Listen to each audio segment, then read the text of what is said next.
ऋतंभरा प्रज्ञा का मतलब है कि आप ध्वनि और आकार के बीच के संबंध को देख पा रहे हैं। भारतीय शास्त्रीय संगीत में उन्होंने ध्वनि की इस क्षमता को कुछ इस हद तक खोजा है कि वो अपनी इच्छा अनुसार कोई भी मूड पैदा कर सकते हैं। अगर आप बस ऐसे बैठें तो ऋतंभरा प्रज्ञा पैदा हो जाएगी। आपके साथ जबरदस्त चीजें होंगी।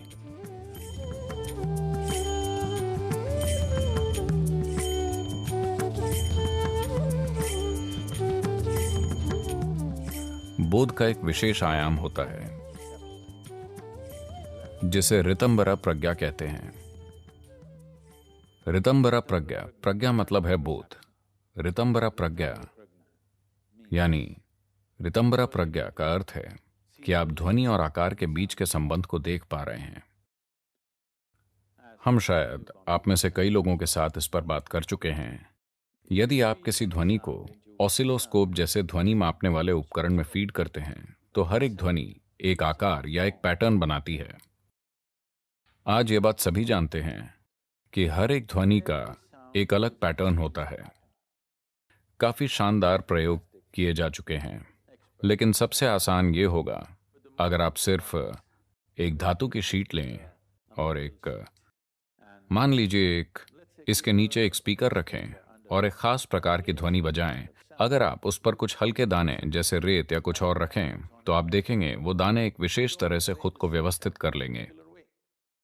या अगर आपके पास एक अच्छा टोनोमीटर है जहां आप हर्ट्ज को कंट्रोल कर सकें तो बिल्कुल अलग पैटर्न बनेंगे। नहीं तो आपको ये करने की जरूरत नहीं है। मुझे लगता है कि यदि आप इंटरनेट पर देखें तो मुझे यकीन है कि इस तरह के कई प्रयोग होंगे जहां आप देख सकेंगे हर तरह की ध्वनि के लिए अलग आकार उभरते हैं।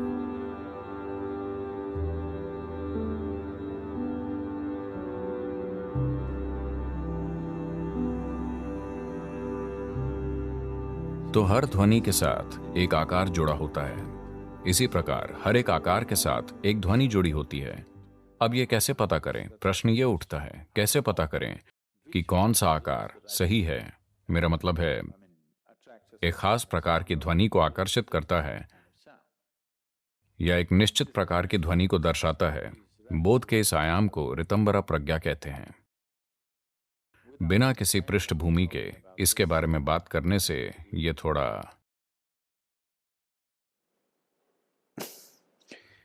थोड़ा मजाकिया बन जाएगा, क्योंकि जरूरी समझ के बिना अचानक अगर मैं किसी नई चीज के बारे में बात करूं इसका कोई मतलब नहीं रह जाएगा। आइए इसे ऐसे समझते हैं।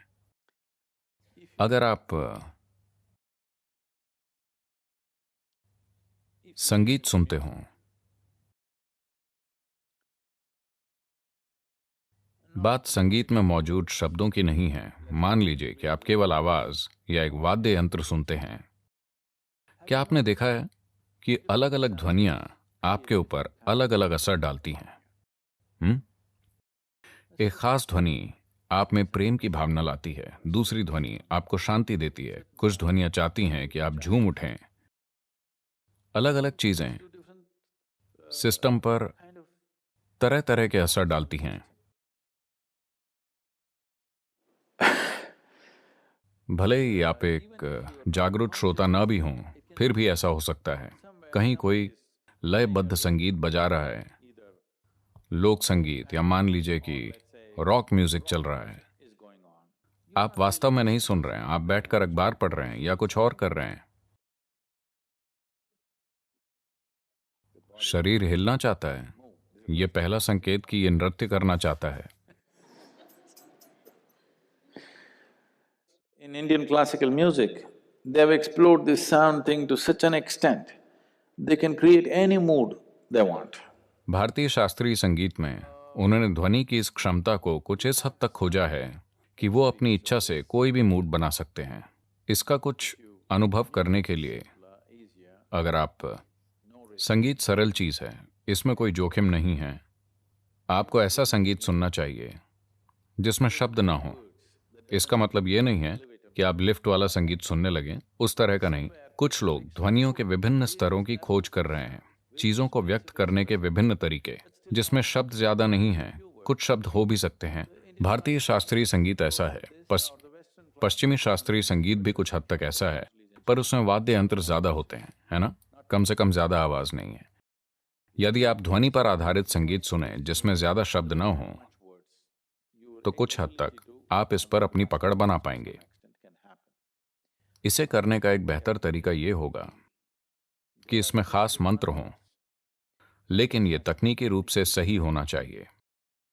संगीत को भी तकनीकी रूप से सही होना चाहिए। लेकिन यह आपकी समस्या नहीं है, यह संगीतकार की समस्या है। आप बस सुने। शास्त्रीय संगीत में तकनीकी रूप से सही होने के लिए सालों साल लग सकते हैं, पर आप मंत्र काफी आसानी से सीख जाएंगे, क्योंकि मंत्र सिर्फ तकनीकी हैं। उनमें ध्वनि की सुंदरता नहीं देखी जाती। आपने सुंदरता को नजरअंदाज कर दिया है और केवल तकनीक को देख रहे हैं। आप केवल ध्वनि के गणित को देख रहे हैं। यह उस अर्थ में आसान है यदि आप इसे करना चाहते हैं, पर इसके लिए भी एक स्तर के ध्यान की जरूरत है। नहीं तो सबसे अच्छा तरीका यह है कि अगर आप स्थिर बैठना सीख जाएं, बिल्कुल स्थिर, आपके भीतर सब कुछ स्थिर हो जाए। अगर आप बिल्कुल स्थिर बैठना सीख जाएं, कुछ भी करने की कोशिश किए बिना, कुछ सुनने की कोशिश किए बिना, ध्यान करने की कोशिश किए बिना, जाप करने की कोशिश किए बिना, भगवान या शैतान या कुछ और सोचने की कोशिश किए बिना, बस ऐसे ही अगर आप बस बैठ पाएं, तो ऋतंबरा प्रज्ञा पैदा हो जाएगी।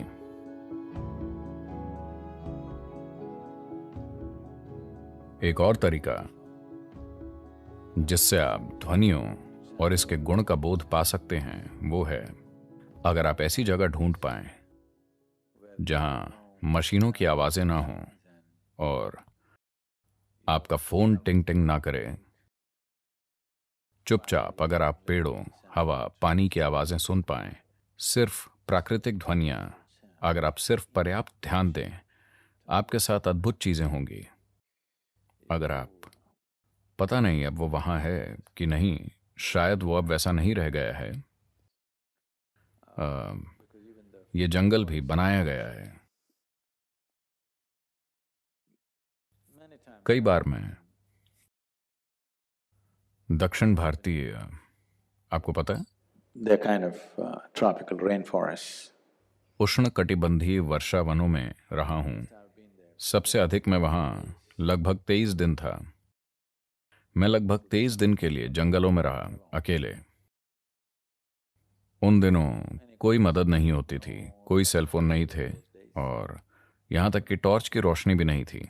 और चौथे दिन मेरे पास जो खाना था वो खत्म हो गया, इसलिए मैं जंगल के सहारे जिया। लगभग 8वें दिन तक मैंने अपनी जैकेट और अपनी आधी कमीज खो दी, क्योंकि कुछ जानवरों ने मेरा पीछा किया। कुछ ऐसा हुआ। मेरे पास आधी शर्ट और पैंट थी और मैं चलता रहा।